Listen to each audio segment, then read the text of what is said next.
Good evening and welcome to the Melissa Cardinals Network. This is the season-ending edition of the Cardinals Scoreboard Show. My name is Trey Graham and I am with Cardinals head football coach Matt Nally. We are taking the show on the road all season long, taking you places you've probably never been. Last week, you got the privilege of visiting the laundry room. And we've moved up in the world. We're now in the penthouse. This is Coach Nally's office, and it looks like a coach's office. I can promise you, it looks like a coach's office. And so we're glad to visit you in your house, and we're going to talk about the big win over Denison, and we're going to talk about the end of the season. Yes, sir. Unfortunately, yes, sir. The 2024 campaign is coming to an end. The Cardinals have a 6-4 record overall, 5-3 in the district, finishing in the 5th seed, and we'll talk about the playoffs in a few minutes. We'll talk about our players of the game. We interviewed them yesterday. You'll get to see their interviews and some highlights in just a few minutes. But, Coach, let's start with some stats. Mm-hmm. Yes, sir. All right. 10 games. Team offense averaged 437 yards per game. Yes, sir. Yes, sir. Within a decimal point of being 50-50 run and pass. You know, it's not something that you're trying to accomplish. You know, when I was the OC for Coach Stinton, he would ask me, you know, what are you looking for? And I would say, you know, just whatever's working. You know, if we have to throw it 40 times, let's throw it 40 times. We have to run it 50 times, we'll run it 50 times. So it's kind of crazy that it got to that point. And Coach Hammy and them, I don't think, went into the season thinking we're going to be 50-50. So, but with that being said, that is an amazing stat. Literally, within one decimal point. That's crazy. So, 437 yards per game, 43 points per game. Mm-hmm. You gave up about 22 points per game, so you doubled up your offense scoring versus defense allowing points. Some individual stats. Leading rusher was a freshman this year. Heck yeah, what a great kid. Bear Tabor, 129 carries, 784 yards. That's 6.1 yards per carry and 7 touchdowns on the ground. Did you go into the season expecting a freshman to be your leading rusher? You know, no. Really didn't really know about that position. We had lost Nathan Adejokin, and we had been so blessed with so many great running backs since I've been here. You know, my first year as the OC, I had Jabray Young, I had Kadra Cobbs, and then, you know, we had a little spark plug. We called him Jason Baker, touchdown maker, you know, and then, you know, you have Jabray for a few years. And then after Jabray, you had Braden Smith, and then you had Ashley Mitchell-Johnson, and then you had Nathan Adejokin. So we had so many. Go Black Knights. Yeah. we were blessed with so many great running backs. And going into spring ball, that was our biggest question mark. Like, who was going to be the guy that's going to carry the football for us? So for him to do what he did as a freshman is so amazing. But that speaks to the volume of his character. And, you know, he's the one kid that I can say that, you know, I was so blessed to be around in his young career, to see, like, you know, entitlement doesn't exist with him. You know, it's about work ethic, it's about earning things and whatnot. So I'm so proud of him and what he accomplished this year, and the future is so bright for him. What a great kid. You know, he's got the Cardinals for Cleats, or Cleats for Cardinals, I believe. I'm sorry. And you know, he started that, and it just it's a hand-me-down program. Yeah. Once you grow out of your cleats, pass it down to someone else. Yeah, it's such a great thing. But once again, it just speaks about him as a person, and what he's truly about, and that is improving other people's lives and not just his own. So, so proud of him and what he accomplished. Yes, sir.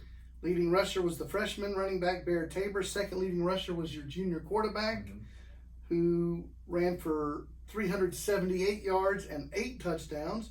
Third leading rusher was your junior, Zaid Shaheed, who had 6 touchdowns. So your top 3 rushers are coming back. Yeah, heck yeah. You know, we're going to expect a lot of big things out of Bear and Zaid next year, just because of the fact of, you know, if people know kind of, you know, who I am and whatnot, you know, I want to run the football. You know, there's a lot of people out there that are like, you know, Nally is a guy that's going to sling it. That's not the truth. You know, I want to be a downhill power run team, and then I want to take vertical shots. So that's mostly where our passing yards come from, is quick game and vertical shots. So, but Bear and Zayd, first off, just unbelievable people. You know, if you got to know Bear and if you got to know Zayd, you might be like, man, they're the same kid. You know, you barely hear them speak, but when they speak, it's so loud because you know, it's they speak with their actions, and when they do speak with their words, you're going to listen.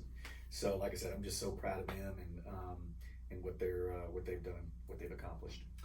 Of course, your quarterback, junior Noah Schubeck, completed 58% of his passes, 1,985 yards, 25 touchdowns, 8 interceptions. So Noah will be back for another year. So your rushing game and passing game are all coming back. Not so much for your receivers and your O-line. Yeah, you know, I mean, that was been the biggest thing, you know, when the season ended, was, you know, really starting to break down. And I know that's something you had talked about, you know, we've talked about in the past, kind of like when the season ends, what do you do? You know, I've been in this situation before a couple times, once in East Texas and then once at Melissa, about kind of, you know, you lose essentially the heartbeat of your team, which is the offensive line, and piecing that back together is going to be tough. It's going to be really tough. You know, we had gotten so beat up. You know, DeMondre missed a few games this year, and we had put in Elijah Almazan, who did an amazing job, but he's a senior too. So you lose kids that have varsity experience. Now you bring back Max. Max Wright, yes. And I'm excited about a couple of our JV kids, and I'm really excited about a freshman or two that we have and their potential, about what we could do. And then receiver-wise, like, you know, when people were like, you know, we graduated Carlos Branch and Chance Holiday, and we graduated Joe Reagan, and I keep calling him Joe Rogan, Joe Reagan, and Tate Whittington and people like that, and they're like, man, that kid is it's going to be hard to replace, and they're right. It's going to be hard to replace. Carson Maynard, Lincoln Dunn, hard to replace. You know, Jacob Nye had 11 touchdowns or 12 touchdowns this year. 12, yeah. Your number 1, 2, 3, and 5 leading receivers are seniors. And it's hard to say, like, you know, when Maynard was gone, they're like, that's 20 touchdowns. That's hard to replace. And it's 100% right. Like, you can't replace a Carson Maynard. But I said this last year, and I'm going to say it again. I said Jacob Nye is going to have an unbelievable year, and he did. He was so beat up too, and a lot of people don't know that. But for what he did and what he went through, pretty much after the Lovejoy game, was so astounding, and just speaks about his character as a person and a teammate, just being so beat up. But I'm going to say this. Dalton DeBabney will have an unbelievable year next year. And like I said, you're not going to be able to replace Jacob Nye. You're not going to be able to replace Tyler Montgomery. You're not going to be able to replace Brett Poole. But Dalton DeBabney will come out and show people what he's all about. And then there's a few JV kids that I'm really excited about, and just their potential and what they're going to bring to those positions. So really, really excited about that. But like I said, you can't replace Jacob Nye or Tyler Montgomery or Brett Poole. Nye had 706 yards receiving, 12 touchdowns. Tyler Montgomery, 396 with 2 touchdowns. Poole, 317 with 3 touchdowns. You mentioned the one junior on the list, Dalton DeBabney, averaged 19 yards a catch with 2 touchdowns. And number 5 on the list is a young man we're going to get to show you in just a moment, and that's the tight end, Reese Carter, one of this week's Players of the Week. Yeah, what a great young man. 162 yards receiving with 4 touchdowns. What a great young man. And, you know, a lot of people don't know this, but, you know, I mean, he played the offensive line his entire life. And for him, it was kind of funny last spring because, you know, we lost Jackson Ford and we had lost Gunnar Wilson. It was kind of like, what are we going to do? Because that position within our offense is so pivotal. And it was so, you know, we could split Jackson Ford out and do some things and get him one-on-one with a corner, where you could put Gunnar Wilson in the slot and do some things with backers because he was so fast. We were kind of nervous about what we were going to do. And I can't remember the coach, but someone said, you know, Reese is pretty athletic. And, you know, he was our backup tackle. So in January, we were kind of messing around with it, and I said, you know what, let's go out there and just see if he can catch. And he went out there and caught a couple balls. I was like, okay, that kind of looks like, a receiver, and we messed around with it during the winter, and we got into spring football, and he kind of like shined a little bit, and we got into the season, and man, just unbelievable. I think every target that he was targeted, he caught it. But once again, what he did, he kind of did what I did. He got beat up a little bit, and he played through it. So I'm so proud of him and what he's accomplished. And yeah, he's just a great young man. And he is one of our players of the game for this week, the 28-0 season finale victory over Denison. Our other player of the game is a guy making it a regular around here, linebacker Max Corbin. You played 10 games, and he was the defensive player of the game only 3 of those 10. Right. The thing about Max is he's a poster child of what you want a Melissa Cardinal to be. First off, what a great person, what a great kid, and it goes back to how he was raised as an individual. So he is an unbelievable person. Like, you guys don't understand just how great of a kid and a teammate he is.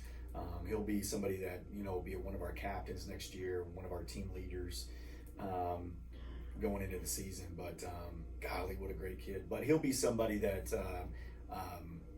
that younger Cardinals will want to aspire to be like. And he's going to be a kid he's about to blow up in recruiting, but that won't faze him. He'll still work hard. He'll still have a goal, and that'll be to put the Melissa Cardinals in the playoffs and to win a state championship.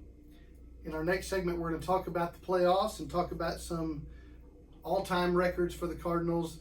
I do want to tell you about our sponsor for the week. We introduced you to him last week, Nick Fusari, Mr. Fix-It, Mr. Handyman. If you need stuff done around your house, cabinetry made, painting, drywall, plumbing, putting up fences, all kinds of stuff. That's awesome. Nick is the man. That's awesome. You need to give Nick a call. He's a good guy to have on the speed dial. And we're going to introduce you to the gentleman that we interviewed yesterday on this campus down the hallway. We interviewed Max Corbin and Reese Carter. We're going to show you their interviews and their highlights in just a moment. And then we're going to come back and talk more with Coach Nally. I do invite you and your family to join me and my family at First Melissa, Sunday mornings, 9 a.m. or 10:15 a.m. Come join our church home. Go to firstmelissa.com. This is the season-ending edition of the Cardinal Scoreboard Show, and we'll be back right after this. Welcome back to the Melissa Cardinals Network. We are introducing you to our players of the game for the big victory in the season finale over Denison. You get to meet senior tight end Reese Carter, number 82. Congratulations on being a player of the game. Sir, it means a lot. Welcome. Glad to have you your first time here. And how long have you been in Melissa? Since my 5th grade year. Okay. And have you played other sports? I played basketball, but I wasn't really good at it, so I just quit. Okay. And what positions have you played in your football career? I played a lot of O-line. Then I got switched to tight end last minute. Okay. Do you like it? Yes, sir. Okay. You had 3 receptions, 25 yards, and a touchdown in this game over Denison. Do you know how many catches you had all year? No, never really. Okay. 15 receptions, 162 yards, and 4 touchdowns. Yes, sir. Congratulations. What made you happy about the move to tight end? It's just, I can catch touchdowns. Okay. All right. And what makes a good tight end? I mean, it's not. People think it's all about the catching, but it's really blocking, catching, running routes, just having that dog mentality in you. You really have to be a combination, right? You're Yes, part sir. receiver, part O-line. Mm-hmm. Okay. And how have you worked with the O-line to learn the blocking schemes and also learning the routes? How have you learned to play this hybrid position? Just go with your position group. Like, I used to be an O-line, so I know a lot of them. So Okay. it was just easy going with them, getting with them, just going over plays and all of that. Then I went with the wide receivers to go over some routes since I wasn't really good at it since I used to be an O-line. Okay. They really helped me out a lot. So All right. What is your lesson that you're going to take away from your Melissa Cardinal career? just always keep pushing. Don't ever stop. That's it. just keep believing in yourself and all that. What's your favorite class in school? I say probably A&P. Anatomy? Yes. And then physiology? Okay. Why do you choose that? I just like dissecting stuff. Oh, really? Okay. And what do you want to do after high school? I want to go into some type of engineering thing, like mechanical, either one of those. Are you taking engineering classes now? Yes, sir. Have you decided where you want to go to school? No, sir, not yet. Just waiting for more opportunities. Have you been talking to coaches? Yes, sir. All right. And you're feeling good about the recruiting process? Yes, sir. Very good. And when you leave, you're, as a senior moving on, what legacy do you and your class want to leave behind for the underclass? Anytime. I mean, What do you hope they do in the future? I just hope they just bond as a team, just get together, just talk as a team, be more of a family. Very good. And lastly, comment on all the beautiful facilities. We're here in the film room. We've been all over the stadium and all over the championship center on this program. Talk about the great facilities here. Oh no, this facility's top tier. I've been to some colleges, they ain't have it like us. It's just over the top, just crazy. Well, congratulations on being our player of the game, and congratulations on a great season. Sir, It was thank first you. and goal at the 1, which will back him up 5 yards. So is this a yellow jacket or a yellow jacket? This bug, that's yes, here? this thing that's fixing to sting me. Okay, well, Coach, this is like the native. Is this This is so the, you saying was this something bad if I kill this yellow well, jacket in this booth? in the middle of Yellow Jacket land? I don't know, Coach. All right, snap the ball, fake the handoff, throw it out to Reese Carter. Easy touchdown, Cardinals. Nice job by the tight end in the flats. And it is 6-0, Melissa, as the Cardinals score on the Yellow Jackets, and Kenny's killing a Yellow Jacket I think here in since the we booth. scored, I'm going to take him out. Well, there's animal cruelty going on here Cardinal- on a live broadcast. Cardinal on the yellow jacket. Okay. Cardinal on Yellow Jacket violence here in the booth. All right. Sham McGregor in for the PAT. Cardinals lead 6-0.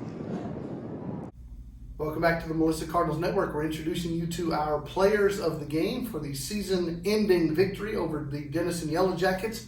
You got to meet tight end Reese Carter a moment ago. Now you get to meet linebacker Max Corbin again, the third time. Yes, sir. Congratulations, the hat trick. Player of the game 3 times in just 10 games, so congratulations. Thank you. Junior number 4, you had an interception return for a touchdown. So how many touchdowns on the season is that for you? That's 2. 2 touchdowns. Yes, sir. On defense. Yes, sir. Did you play offense before? I've played offense my whole life. This is my first year playing defense. And have you scored touchdowns before? Oh, yes. Okay, so this isn't your first time in the end zone. Yes, sir. But 2 times. Congratulations. It was an 83-yard interception return for a touchdown. And it looked to me like you were pretty tired when you got to the end zone. I thought I was going to need an oxygen mask or something. And then we went out straight out after that. I was standing back there like I was panting like a dog. It was pretty bad. And you're the holder. Yes, sir. So you had to go right to the PAT attempt. Yes, sir. Thankfully, Holden didn't take too much. So. That's true. That's true. How did you get that job, by the way? Holder. I was just kind of filling wherever. I've played like tight end. I've kicked. I've long snapped. I kind of just fill in wherever. Okay. And the tight end over there that we just interviewed is pretty good. Yes, sir. Okay. You got to go against him in defense, in practice, All right? the time. Yes, sir. Okay. All right. So I've asked you before. Tell me again, what makes a good linebacker?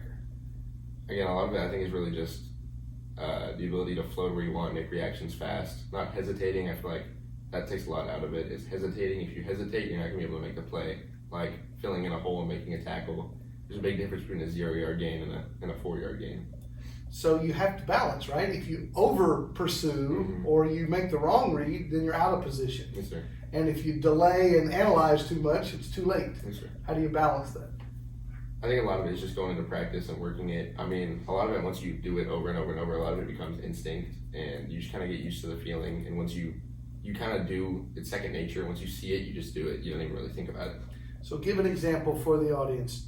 It's called reading your keys if you're speaking football language, right? Yes, Give us a key and what you're reading and how to react. Like in practice, we'll have the tight end, if he's lined up like an O-lineman, if he comes out to us, if he steps out at us, we'll go and we'll contain him, we'll get his hands on him, we'll stay outside of him. But if he steps down and goes to block the D end, we'll go and we'll hit. If there's a polar coming through, we'll hit the polar, and if not, we'll just go make a play. So your read is the tight end? Yes, sir. What if there's no tight end? Then it's pretty much we read the tackle. If he comes out, we'll stay outside. If he comes at us, we'll also stay outside. But we kind of just play off the running back at that point, the running back and the quarterback. For pass coverage on the running back? Yes, sir. Okay, very good. And I think we've talked about this, but what players in college and the NFL are you looking up to? You didn't say Micah Parsons last time. So. I do like Michael Parsons a lot, but I just can't get with the Cowboys, unfortunately. Okay. I'm not from here, so. Okay. I mean, this one's a little closer. Gunnar Wilson. Oh, really? Okay. I kind of worked out with him over the summer before he left, and now Oklahoma State Cowboy. Yeah, yep. And he showed me some workouts and people to work out with, and I feel like that really helped me a lot to get where I am. Good. Are you talking to college coaches? Yes, sir, a little bit. Okay. Do you have a favorite? Ooh. Besides the Army Black Knights, of course. Favorite college or favorite college I'm talking to? Well, whatever you want to say. I'm a Huskies fan, Washington Huskies fan. Okay. I lived there for 12 years. Okay. But, I mean, I visited Texas State and SMU, and Okay. those campuses are both really beautiful. Good. And you're a junior. Yes, sir. So you've got some time. Yes, sir. So the senior class is leaving. It's time for your class to step up into leadership. Mhm. What does that mean for you? I know it means that we do a lot of workouts over the summer. I know it's going to mean texting people, picking them up, waking them up if we have to. And I know there's a little division sometimes between offense and defense. I know we're really going to have to weld that together and make sure that we're all there as a team and we can play together. Good. Season didn't end as you hoped it would, Yes, sir. missing the playoffs. What lessons have you learned, or what will you take away from this season? No matter how hard you work, it doesn't always get how you want it. And I know it's all part of God's plan, but I mean, sometimes it really hurts to wake up next to your brothers at 5 a.m. every morning and just not get what you want. Yeah. Well, congratulations. Just say thank you. Our player of the game for the defense in the victory over Denison, his third award as player of the game this season.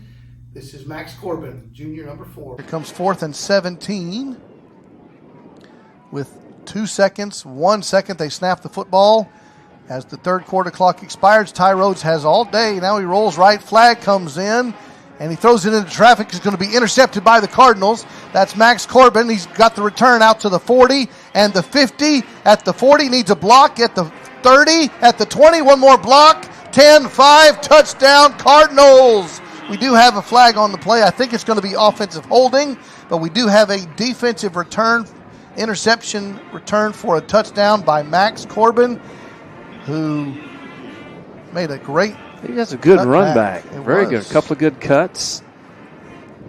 Cardinals were disciplined.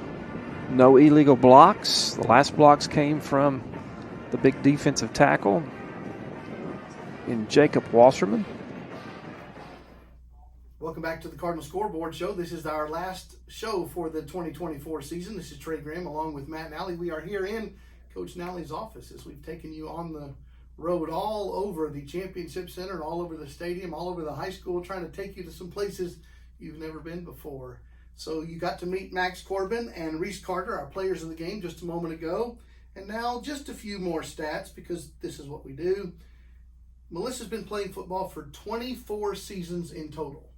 Okay, we called them 21 in the modern era. 1913, 1914, 1915. We're going to disregard those. So if you take all 24 seasons, just for record keeping, all-time school record, 179, 80, and 1. Wow. 68.8% winning percentage. That's awesome. And just this decade, 2020 through 24, that's 5 years. You've won 77.8% of your games. Dang right. And you're 1 year more than that as the head coach, 6 years. Your all-time coaching record is? I told you yesterday. Do you remember? I don't remember, and it's you know the winning piece, because my wife asked me how many games I had won overall as a head coach, and the winning I don't really focus. It's the losing piece that I really focus on. So I think it's like 17-18 is what you said. 58 and 18. 58 and 18. That's 76.3% wins as the head football coach of the Cardinals. The 21 years of the modern era, the Cardinals have made the playoffs 17 out of those 21 years.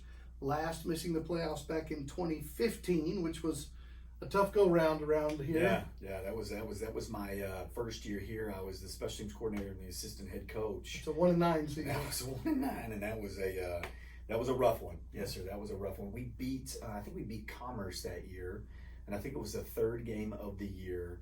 But golly, what a great group of kids, man. That was such a good group of boys. Christian Norton was on that team, and Tom Witz. It was just a great group of boys to be around. So, but they're special to my heart. But yeah, it was as a coach, and I'm sure as a player at the time too. It was a difficult year. Yeah. So that's the last time the Cardinals missed the playoffs. Unfortunately, missing the playoffs this year, coming in 5th seed in the district. There's 9 teams in the district, and as we've talked about many times, in today's era of the UIL, the top 4 teams make the playoffs. In the old days, only the district champs made the playoffs. Then by the time it got to my era, which is pretty old days, the top 2 teams made the district playoff. Out of each district made the playoffs. And I don't know if I've ever told you this. I've told others back in the day, Plano won state 2 years in a row. Mm-hmm. So when I was at Richardson, we beat them the year they went 15-1. Then they went 16-0. So only 2 teams made the playoffs. We made the playoffs one of those years. So we played 21 games in 2 years. Mm-hmm. They played 32 games in 2 years. Yeah. A whole extra season. Yeah. Isn't that crazy? That's great. You know, it's weird just because I remember being a kid and remembering just one school going to the playoffs. My hometown of Frankston went 9-1, and they did not make the playoffs. Tough. And then we had 2 teams that made it, and I was a junior in high school, and we went 8-2 and didn't make the playoffs. And then my senior year it was 3, and we didn't make the playoffs game. But that I just remember, just like you're like right there, right. You know what I mean? And it's not. And this is in the good old days where like people aren't scoring 50 points a game. Like I remember we lost one game. 17-14, but the one that was the heartbreaker was we lost to Big Sandy, Gladewater Big Sandy, and they beat us 21-17, and it was just a heartbreaker because we were winning the whole game. Yeah. Do you remember the era of the tiebreaker penetrations? Yeah, heck yeah. Meaning, did you have the ball inside the opponent's 20-yard line? How many times did you get into the other team's red zone? They call it penetrations in the UIL lingo. What a terrible way to determine tiebreakers. Because there was no overtime, so the game could end in a tie, and then the ref would check his little notebook, and that would determine the winner of the game. And it's nuts that we've gotten to this point where like now it's so sophisticated, like it's a math problem. Oh yeah. You know, when we were going into the last couple weeks of the season, it was, hey, you're gonna, because it was us and Emerson, and like it was a weird situation. We could be second, we could be fourth, or we could be out, based off of things, and it was. So it's point differential. Correct. It's head-to-head first, then it's point differential, meaning how much did you beat an opponent by. That's why there was a team this past week who was winning by 17 last second of the game. They needed to win by more than 17 to get in. They threw a Hail Mary and got it. Oh, wow, that's awesome. To make the playoffs. Wow. So you're up by 17 last play of the game, and you have to throw a Hail Mary to get the point differential. In our district, it's only 17. So it's in our district minutes. So we can only get, so it doesn't matter if you beat somebody by 50 or whatever, it's still 17. But isn't that crazy? That's wild. That's wild. Well, let's talk about the playoffs. As we said, 4 teams from each district make the playoffs. Melissa's in District 4 out of Class 5A D2. Our by-district, our corresponding district in the first round is District 3. So the first round matchups go the number 1 seed versus the number 4, 2, 3, 3, 2, 4, 1, etc. So in the Cardinals district, number 1 was Prosper Walnut Grove, who's taking on Arlington Seguin. Second seed, Lovejoy, taking on Mansfield Timberview. The Anna Coyotes, who won the state championship in Class 4A last year, is the 3rd seed, taking on Colleyville Heritage. And the final spot went to Frisco Emerson, who went to the state semifinals in 5A last year, taking on the number 1 seed, Argyle, who a lot of people are expecting or predicting to win this side of the bracket. Mm-hmm. Since you're here and I've got the notepad. Let's be a little analyst for a minute. Give me your thoughts. So, I'm gonna start with Walnut Grove first. Walnut Grove, they're in a little bit of a mismatch with Arlington Seguin. Arlington Seguin has a lot of talent, but the way that they play football, Walnut Grove walks away. Now, let me say this. And I'm not hating on that district, but that district is Argyle and everybody else. It is not as competitive as our district. So our district, those 4 teams, they're going to be ready to go. Whereas that district is not. And I'm not hating on that district. That's just fact. Our district is so. You have, like you said, Anna won the state championship. Lovejoy was in the 4th round. Emerson was in the 5th round. I mean, this is an unbelievable district that we're in, and you're having to bring a sack lunch each week. But going back to it, I think Walnut Grove walks away. I think Lovejoy walks away, and I think Anna walks away. The game that I think everybody should really focus on is the Emerson-Argyle game. And the reason I say that is, first off, Emerson they had a ton of injuries throughout the year. They got healthy the Melissa week when they played us, and then they played Independence, and then they got a week off before they played Argyle. So they knew they were going to play Argyle a week before all this stuff happened. Because there's 9 teams in the district, obviously 4 games, 8 would play, so there's a bye week every week. And theirs happened to be on the final week of the year. Right. So they got an extra week to get healthy, an extra week to prepare. So and they played Argyle within 7 last year. Now they were in the same district. Now Argyle is Argyle, and they're going to be a tough opponent. But we scrimmaged Argyle, so we kind of know a little bit about it, and we played Argyle a few times. But Argyle's a young football team last year. This year they're older, so I think that's an interesting game to see. If Emerson's clicking on all cylinders like they were the last 2 weeks of the season, and when they played McKinney, they beat McKinney, and then they turn around and beat Frisco Reedy, and that's when they were healthy. And like I said, they didn't get healthy again until they played us, but. Now they're healthy and they're ready to go. I just think that's a really interesting game because if they're clicking on all cylinders, there could be an upset this week. A 4-over-1. Yeah, there could be an upset if they're clicking on all cylinders. But I know Coach Rogers and them at Argyle, they're going to be ready to go and have an unbelievable plan moving forward.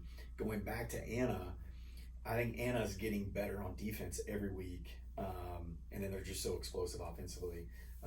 I think they're going to be tough to stop. And then Lovejoy, Todd Dodge is going to have an unbelievable plan and whatnot. And then Walnut Grove, I just think, like I said, the way they play is going to give Arlington Seguin fits because they're going to play so fast. Tempo is used a lot in football. Well, tempo is fast and slow. That's not what Walnut Grove does. Walnut Grove plays fast. And I think that's going to give Seguin fits. I think it's going to be close early, and then Walnut Grove will pull away. And then within our region, I think that you could potentially have somebody play each other in the 3rd round, 100%. From our same district. From our district. But our district's going to the 4th round. And then you're either going to play our district again, or you're going to play Argyle. I don't think there's any other ifs, ands, or buts to it. But what Region 1 has to understand is Region 2 still owns the state of Texas. South Oak Cliff Bears. South Oak Cliff's in Region 2, and so is Port Neches Grove. And that is an interesting matchup because they played in the state championship the last 2 years, and now they're going to play in the 2nd round this year because P&G got 2nd in their district, which gives them SOC round 2. I think that's an interesting game. But whoever wins our region, you're going to play South Oak Cliff or Port Neches Grove in the 5th round, and that's going to be an unbelievable opponent. We've got film on SOC, and oh my gosh, they're just they're reloaded and ready to go again. So we knew kind of our bracket, and we were kind of going through it. I'm sure you were too, but throughout the season, kind of what we'd have to do. But it was always like we were like, guys, it's going to be soccer PNG right here. But Region 2, Region 2 lost us. But they gained PNG, but you still have South Oak Cliff in Region 2. The Cardinals have for many, many cycles been in Region 2. Right. Got moved to Region 1, which is why when we were looking at the brackets down the road, we thought that we might be using the name El Paso somewhere along the way. Right. Because if the Cardinals had made the playoffs and had continued down through the brackets in Region 1, it's West Texas. Right. So we could have been driving. Right. Yeah. And the thing too is you have Emerson, who is, I looked at it today. They have 9 starters on offense and 9 starters on defense that are seniors. You have Lovejoy, who has 8 starters on offense, 8 starters on defense, who are seniors. Walnut Grove, I think it's like 6 and 6, and who am I forgetting? Anna's now they got like 5 and 5 or something like that. I can't remember. But going back to it, they're senior laden, so these kids are have experience and are exposed to these things. So I don't think Emerson went to the 5th round. These kids understand how to win in the playoffs. Lovejoy, those kids understand how to win in the playoffs. Anna understands how to win in the playoffs. Yeah. So I think it's interesting to see just our district dynamic. Now, And then you got the new guys, Yeah, Walnut right, Grove, right. second year in existence. You wanted to get second because second's a little bit easier to the 4th round. Getting first is a little bit more difficult to get to the 4th round. But it's going to be a fun playoff time and a fun time to just see how our district goes. But I guarantee you, it will be our district in the 4th round, either playing Argyle or playing our district. And then our district 100% will win the region. I called it. Our district will win the region. You heard him. And then you're going to have your hands full with South Oak Cliff or PNG. We're going to close out the season and close out the show in just a minute. Remember to call Nick Fusari if you need your handyman work done, fixing things around the house, building, construction, cabinet making. It's awesome. He's the man. Call Nick if you need that kind of stuff, and everybody needs that stuff. As we come to the end of the show and the end of the season, it's time to talk about the cycle of life in football. It happens in college football. It happens in high school football. It's time for the seniors to move on. And whether you win the state championship or you don't make the playoffs, as you've said, we all understand, there is a day when it comes to an end. Yeah. And it's a tough emotional thing. Yeah, it's the hardest thing, is saying goodbye. And like I said, it doesn't matter. It doesn't matter if you're deep in the playoffs or you're in the situation we're in. It doesn't matter. It is the most difficult thing to do as a coach, and I'm sure as a senior player. I remember as a senior a long time ago, but I remember as a senior like hurting, understanding that I'm not doing it again. And then it's worse when you go off and like you see them practicing without you. That first year, whenever you stop playing, high school, college, whenever you stop playing, that first year when you don't play, Yeah. it feels weird in the fall when I'm supposed to be doing something right now. Right. Coach Chapa said it last year, but it's the truth. Is every parent goes through it once, and we as coaches go through it every year. And I've been doing this for 22 football seasons, and for 22 seasons in a row, it's the worst.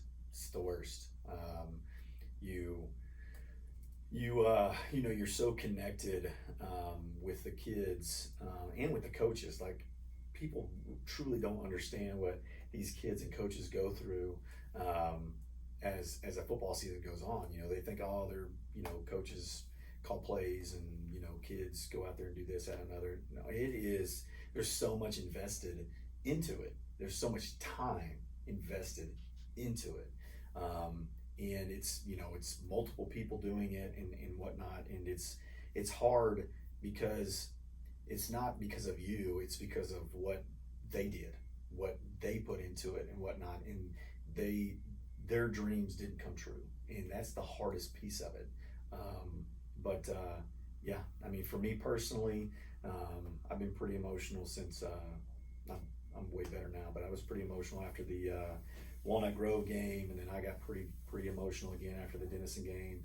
I've just known these kids for a long time, and the only word I can say is it sucked. So, but it was tough. We had a team meeting on Friday, and the last thing I did was I read them a poem, the seniors a poem from Jim Caviezel, I think's his name, talking about God's Hall of Fame, and I mean that hurt. It was awful, and so knowing that, but at the same point in time, like you sit in these meetings, the last one, and it doesn't matter. I mean, it's just like and I said this before, but like the start of off season, which is about to start again, this is the last first day I'm going to have with these kids, and then it's the first day of fall camp. This is the last first day I'm going to have.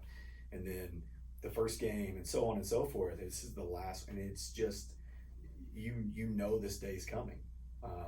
And man, it is just, it's the worst thing ever to experience. And I don't know why sometimes. Yet you're back to do it again. Yeah, I don't know why sometimes. I spoke at some clinics and whatnot, and I say the same thing in some podcasts is, to be a coach, you kind of have to be psychotic because of everything that goes into it. And you know for a fact, at the end of this thing, I'm holding up a trophy or not, I'm going to be heartbroken. Because at the end of the day, everyone wants to win. But at the end of the day, it's about these kids.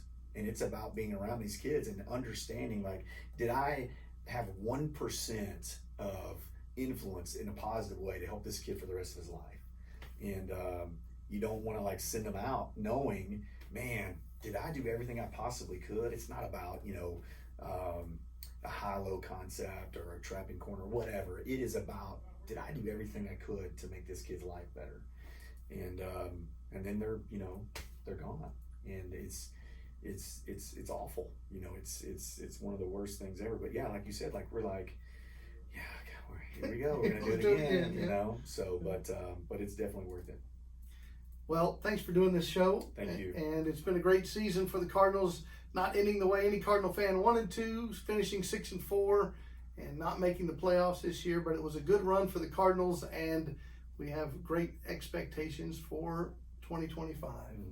Congratulations again to Max Corbin and Reese Carter for being our players of the game in the Denison victory, and Max for winning it 3 times in one season. We invite you and your family to come to First Melissa on Sunday mornings. We'd love to have you in our church home, 9 a.m. or 10:15 a.m. Download the mobile app or go to firstmelissa.com. From the coach's office, for Matt and Allie, this is Trey Graham saying good night, and we'll see you next year. Go Cardinals.